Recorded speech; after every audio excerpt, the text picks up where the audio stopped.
Hari ini saya bawakan anda di sebuah kawasan dikenali sebagai Perigi 7 ataupun Telaga 7 di kawasan Serendah. So, dikatakan di sini, di cerita mitos lah, diceritakan terdapatnya 7 orang puteri yang kelihatan bermandi di antara ni lah Telaga 7 ni. Tapi itu semua adalah mitos, cerita ura-ura orang di sini. Sejauh mana percayaan dan sejauh mana kenyataannya kita tak dapat pastikan lah. Dan saya akan buat sesi tinjauan waktu siang di kawasan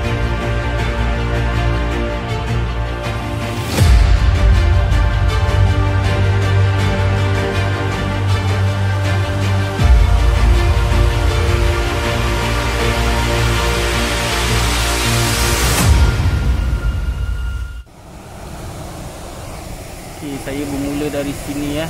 So saya pun tak bawa gimbal. So kita handheld ya hari ni ya. So di sinilah permulaan kita. Betul-betul berada berhadapan dengan Perigi 7 ataupun Telaga 7 punya saluran ni lah. Seni bina ni pun memang cantik lah, daripada zaman pemerintahan British dulu. Mana info-info tentang tempat ni saya kemudiannya akan selitkan lah di dalam video. Juga terdapat ura-ura yang mengatakan di sini ada cerita lah, Allahualam saya tak tahu, tapi ada cerita di antara penduduk di sini, iaitu tentang kewujudan atau keberadaan buaya putih. Saya tak tahu betul atau tak buaya putih. Kalau kita tahu buaya putih ni seringkali dikaitkan lah dengan hal-hal mistik. Tapi itulah, banyak jugalah tempat yang kita banyak dengar ya, ada wujudnya buaya putih, tapi tak tahulah kat sini. So ni je lah, kalau tengok keadaannya pun dengan adanya pokok besar ni ya, dalamannya saya tak pasti, macam cetek, tapi mungkin juga tanah atau pasir jelus yang di bawah tu. Tempat ni orang buat tempat memancing lah dulunya, dan juga tempat-tempat lepak banyak ada pondok-pondok tu orang dating, orang lepak, ada juga shoot fotografi untuk wedding. So saya bawakan anda lah jalan di sekitar Telaga 7 ni.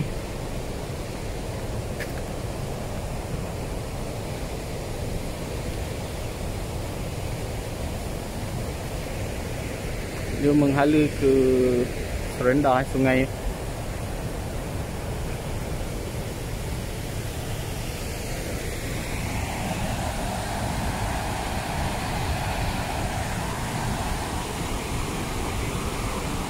Wujudnya Telaga 7 ni disebabkan atas faktor-faktor dahulunya Serendah ni sering mengalami kebanjiran pada zaman pemerintahan British, dan mereka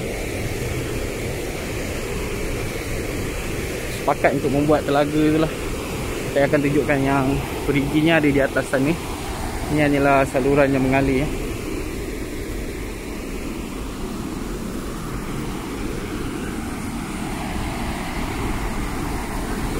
Boleh lihat dari dekat ni. Itu dia.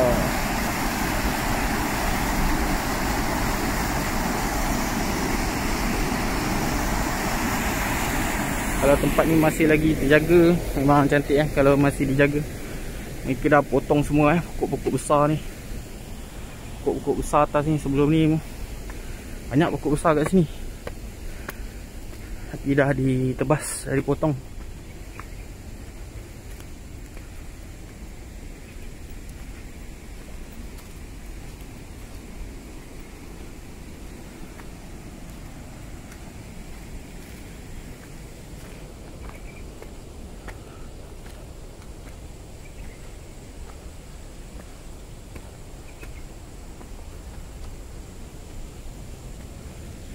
Okey, inilah dia kawasan sekitar Perigi 7 Serendah.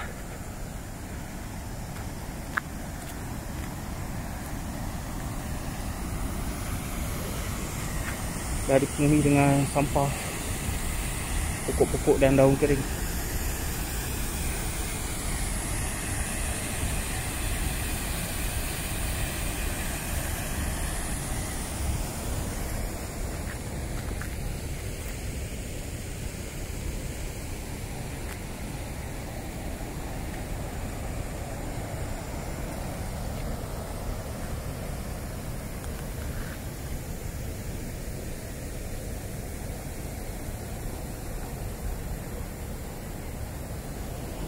Pada sesiapa yang tahu tentang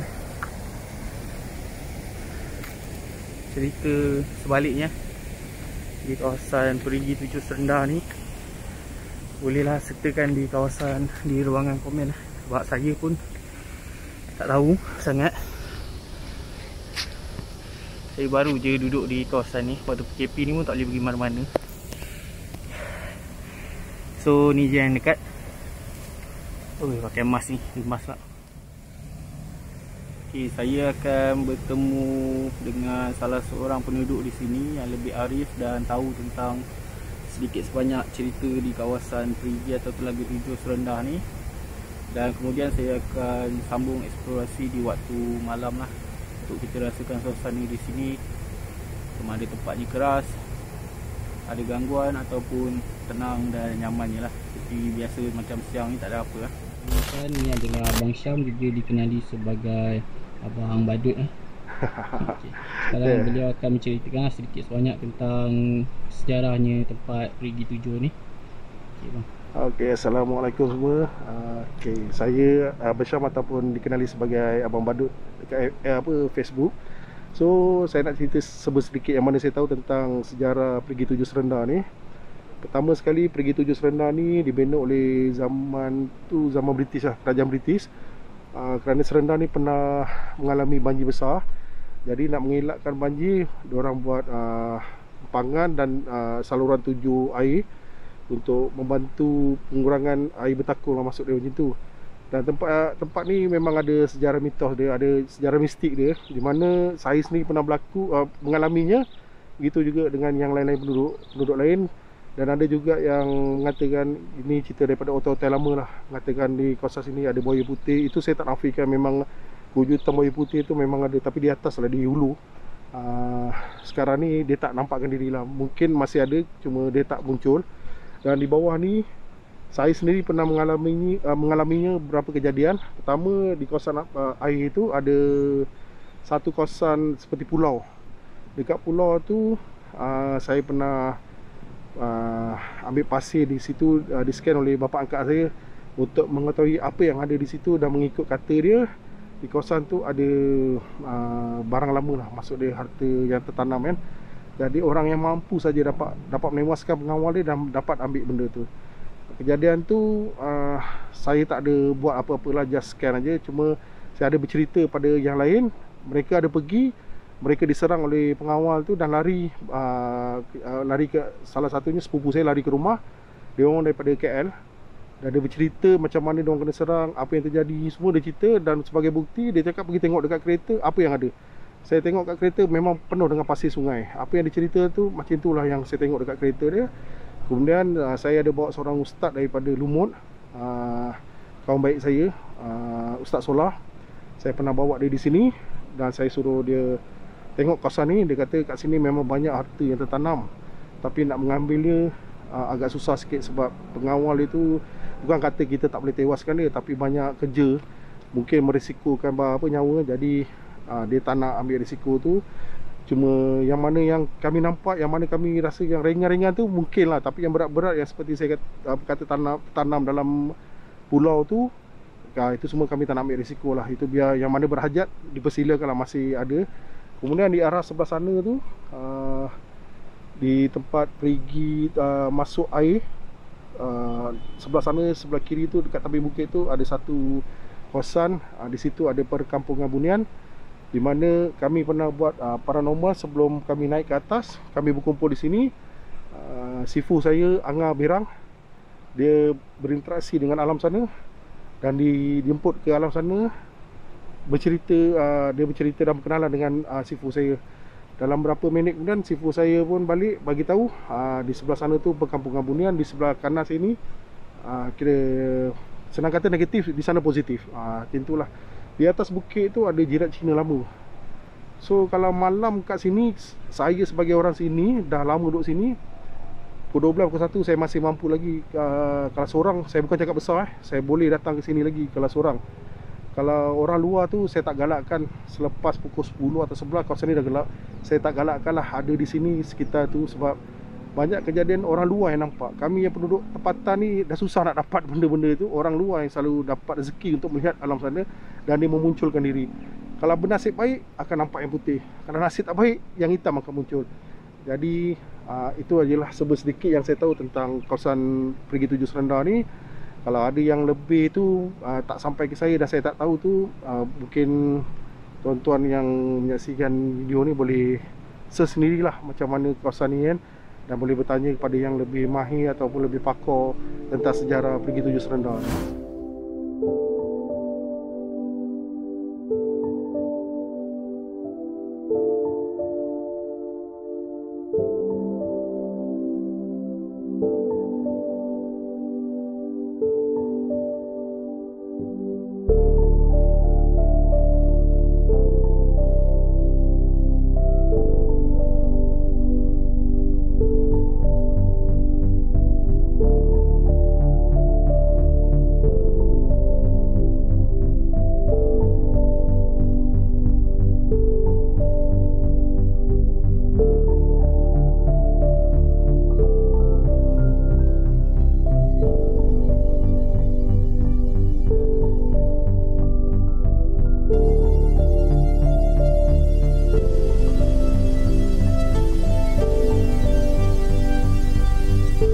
Sama lagi kita pada sesi pada malam hari. Suasana di sini sekarang amatlah senyap sunyi dan tenang.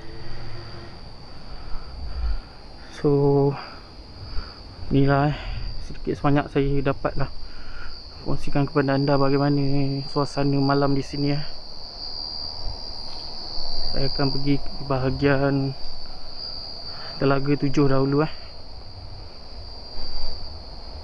Di depan saya ni tak tahulah dalam kamera nampak atau tidak.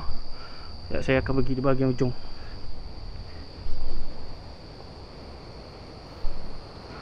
Di sini terdapatnya pokok besar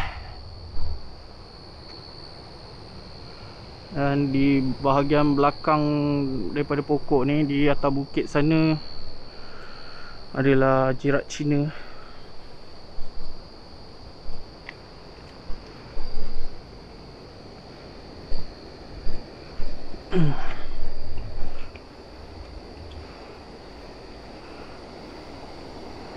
Okey. Inilah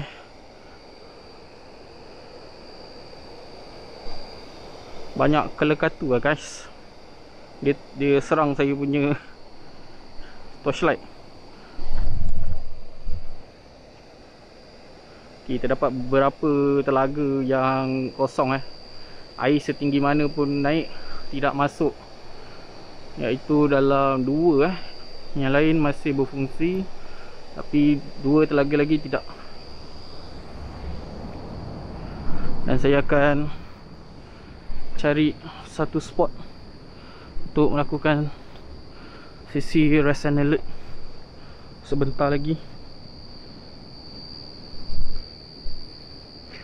Okay, video kali ni agak kelekatu ni boleh tahan juga. Video kali ni tidak berapa lama.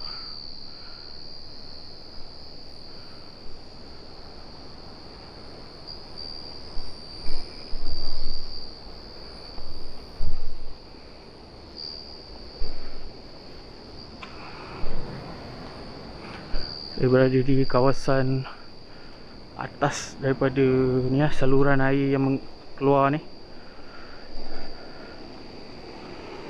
Tidak nampak lah waktu malam.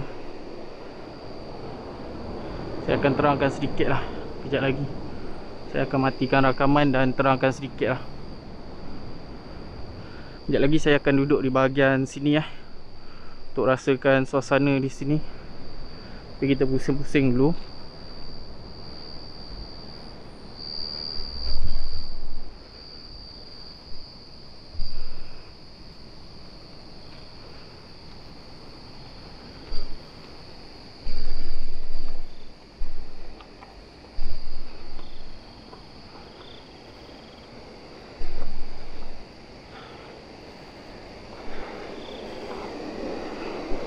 Inilah dia keadaan waktu malam. Saya dah terangkan sedikit so kita dapat tengok. Inilah. Dan kelakatu ni pun masih lagi menyerang saya.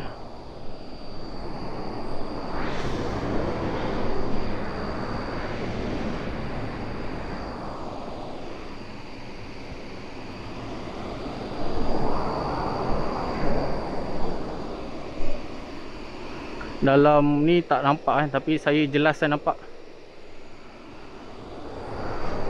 Di dalam video ni kurang sebab gelap.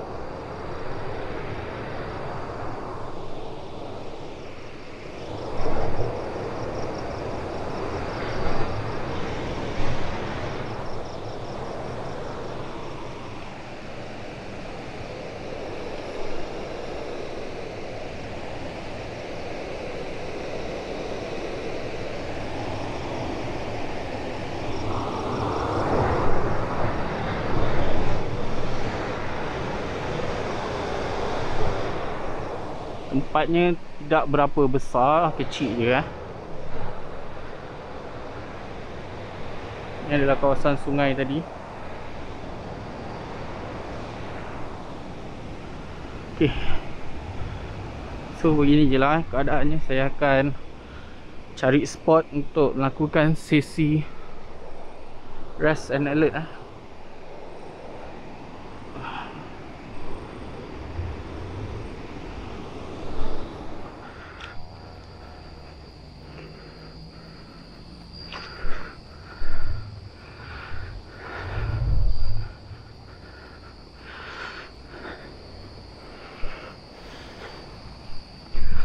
Okey. Kita akan duduk di kawasan ni sebab kawasan ni pun agak besar dan tidak berapa bunyi bising air tu Dan akan mengamati sedikit suasana malam di sini dengan sebatang rokok.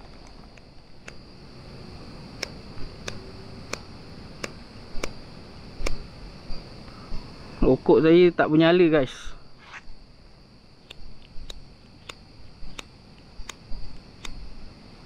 Okey. Dia tak bagi kita pakai rokok, tak apa.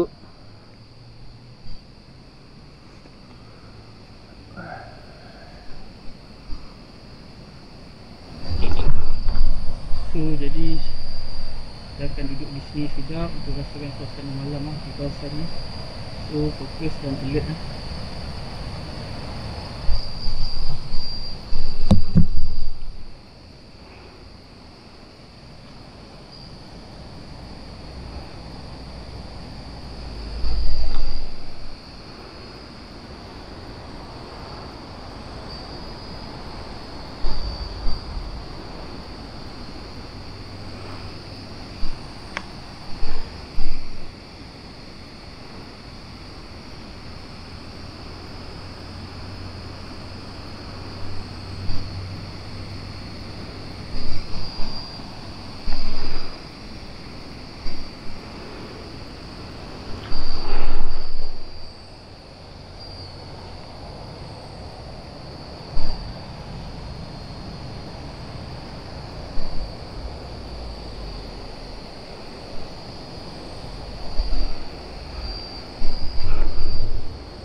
Ada bau wangi kan kat sini.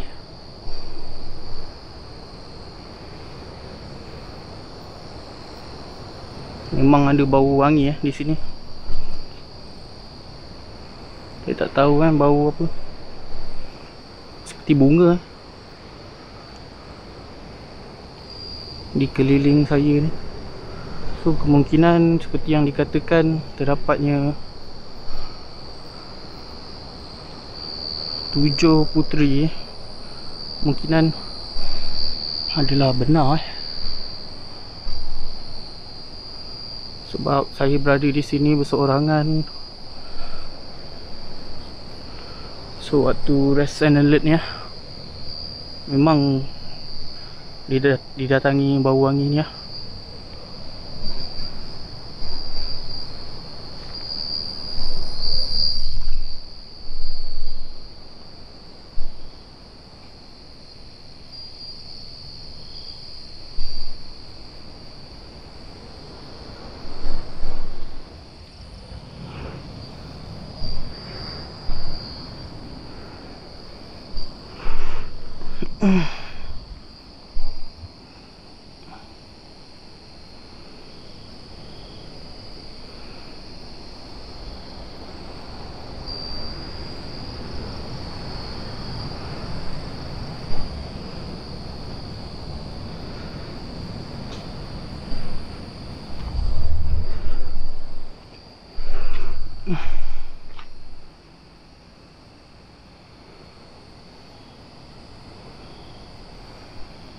Di hadapan sana yang saya bau wangi tadi, di hadapan sana seperti dikelilingi dikepung bau wangi ni datang tiba-tiba.